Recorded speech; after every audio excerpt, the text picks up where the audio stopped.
What did you do? What did you do? Why has Lisa not heard of me? Man, how many fourth graders have heard of you? You can't write code. You're not an engineer. You're not a designer. You can't put a hammer to a nail.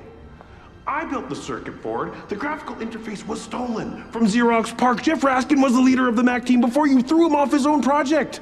Everything, someone else designed the box. So how come 10 times in a day, I read Steve Jobs as a genius? What do you do? I play the orchestra. Hey everybody, my name is Peter Travers and this is Popcorn, where we tell you what is happening at the movies. And there's a movie now called Steve Jobs that I think is the best movie you'll see anywhere. And it has Michael Fassbender as Steve Jobs. You're gonna think it's a biopic, and I'm gonna say to you, no it isn't. So what is it besides this great movie I'm saying it is? It has a script by my guest today, Aaron Sorkin, that takes you places you don't see coming. I don't know a higher compliment to pay somebody. So, Aaron, welcome. It's good to be here, and thank you very much for that introduction. Well, it's true. But I would think that when you came up with the idea that you were going to tell something of the Steve Jobs story by doing 3 product launches that took place at 3 different years in 3 different places, that people would have tried to have an intervention. You would think so. Yeah. But here's what happened. Before I knew what I wanted to do, I knew what I didn't want to do, and that was a biopic, as you alluded to. I did the cradle-to-grave structure, landing on the character's greatest hits along the way, is a structure that's familiar to audiences, and I didn't think I'd be able to shake it.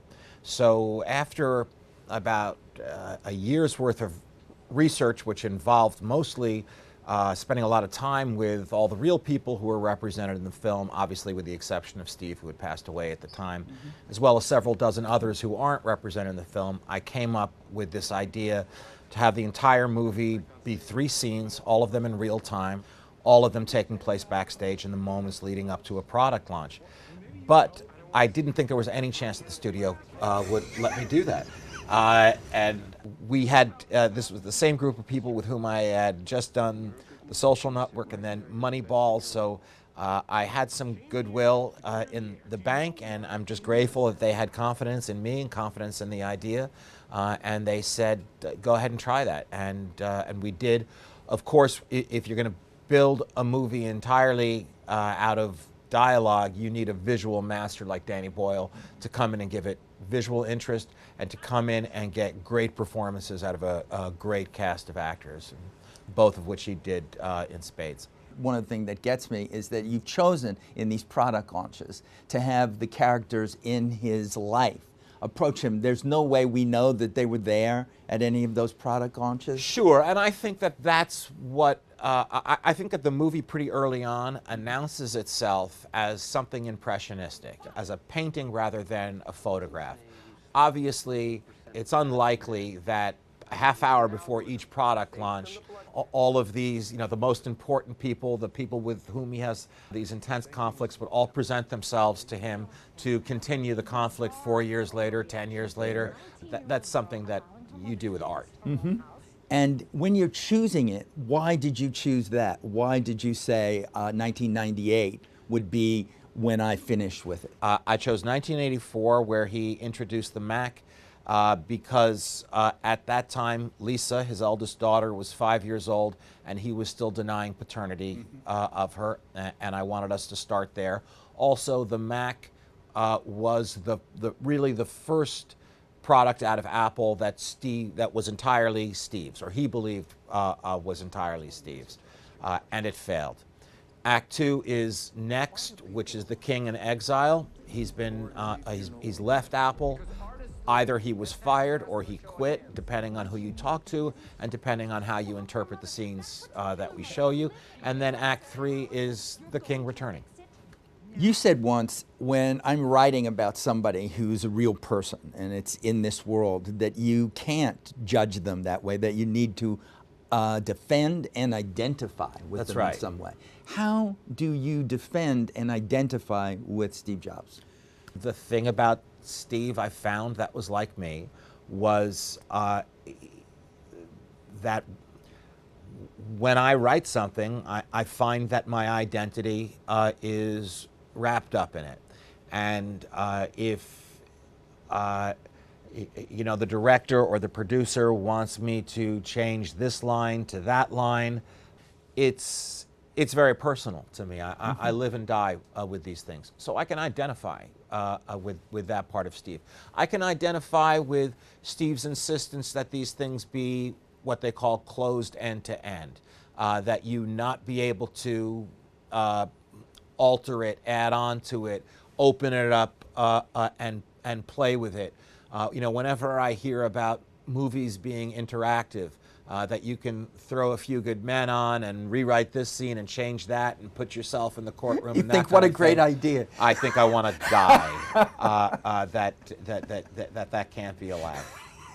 It's a good thing. Well, there's a sense of ruthlessness about Steve that you alluded to before. Do you have any of that in you? Are you ruthless in the protection of your work? No, I'm not ruthless. First of all, I work with people who I don't feel I need to defend the work from them. They're allies, and I trust them.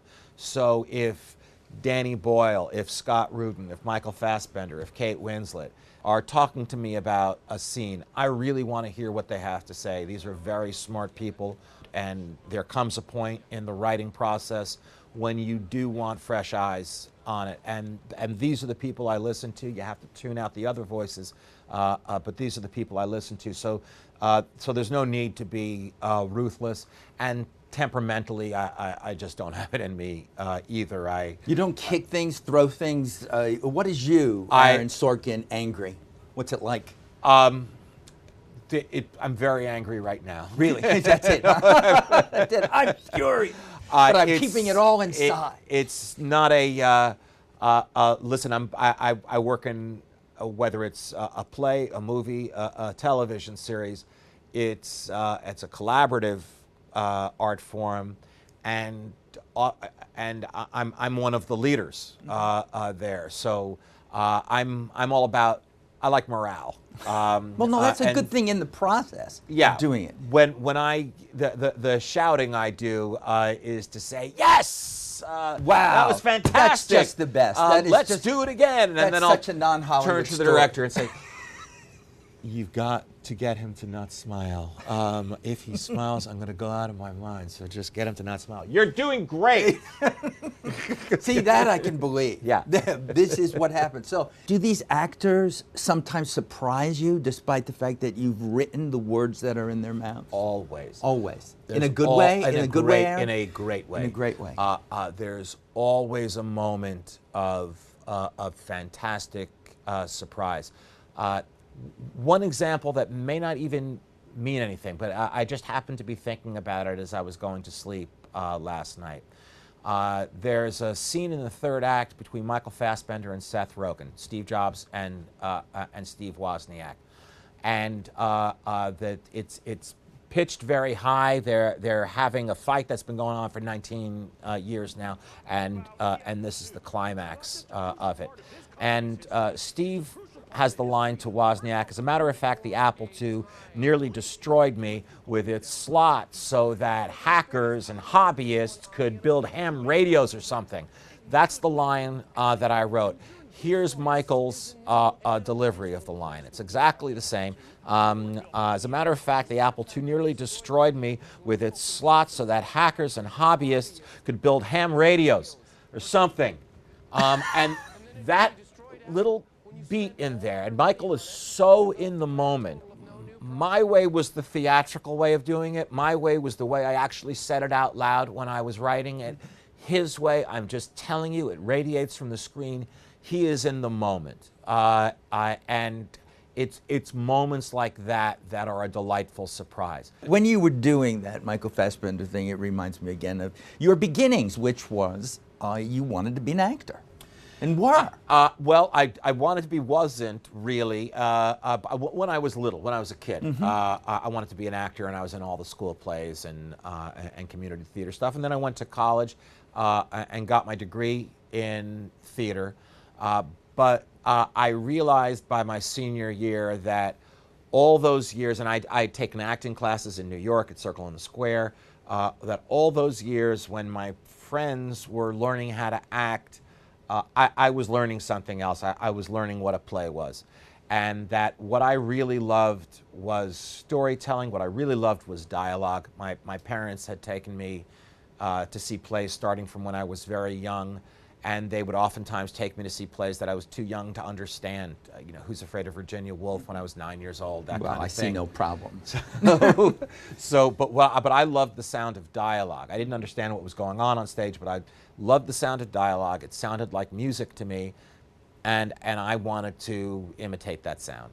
Well, yeah, and you make you listen to that music, and your dialogue has music in it, but you also, to go back to that identify, there was one person you didn't mention, and it's a key thing in Steve Jobs, and that is his daughter Lisa. That's which right. Is made, you have a daughter. I do. So did this make you feel more for that character? Absolutely, and at the beginning it was a big obstacle for me. I couldn't get so people know, this isn't a spoiler, but Steve denied paternity of Lisa.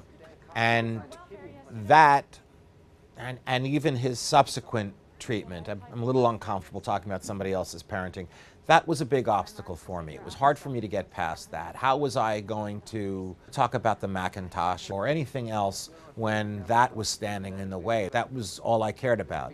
But it was, of all people, Lisa herself who got me through that. I got to spend a lot of time with Lisa, and Lisa had an ability to tell me a story about her father that wasn't necessarily the most flattering story, but like a prism, she would turn it a little bit and say, you could see how he loved me, though, because of this, this, and this. And I thought, now I know what I'm going to write about. Now I know where the emotional center of this story is. After everything else, after all the Sturm und Drang, we're going to have to just keep coming back to Lisa. Mm-hmm. And I see that connection that's there. So your own daughter, Roxy's her name? Yes, Roxy's her name. What kind of critic is she of you? Did she go to Steve Jobs? What did she think? The movie had its world premiere at the New York Film Festival on Saturday, October 3rd, and she came with me, and she ran to me and hugged me, and she said, "Dad, this is the best thing you've ever written," and then gave me the greatest compliment a teenager can give their father. When can I see it again? I haven't shown my daughter a lot of what I've written. She's never seen an episode of The West Wing, never seen an episode of Sports Night, Studio 60. I'm worried that she's too young and that she'll be bored by it, and I just want her to wait until she's 16, 17, 18 to watch it. And I thought this, of all the ones, which is, there are no car chases, nothing. She'll be polite because she's a great kid, but I can't imagine this being her thing. And either she really did love it, or she's a wonderful liar. Either way, she's a great kid. I think you would know that by now. I would. It sounds sincere to me. It was a fantastic night. It was a great father-daughter night, and I think that in the way that I wrote the father-daughter relationship in this movie, she was able to see something of how I feel about her. Since this is the week that is the anniversary, 4 years Steve Jobs has been dead, you never met him. What would you say to him if you were able to meet him today? What would you say from all of the study you did and research into him? I would ask him not why he denied paternity of Lisa. I would ask him the same question Lisa asks him at the end of the movie. Why did he pretend that the computer, the Lisa, wasn't named after her when it was? I'm just so curious. Why, as Lisa says, I was 5 years old. Why didn't you just lie? I would ask him that. It's that thing. It's the relationship with Lisa that I don't understand. I don't try to answer that question in the movie.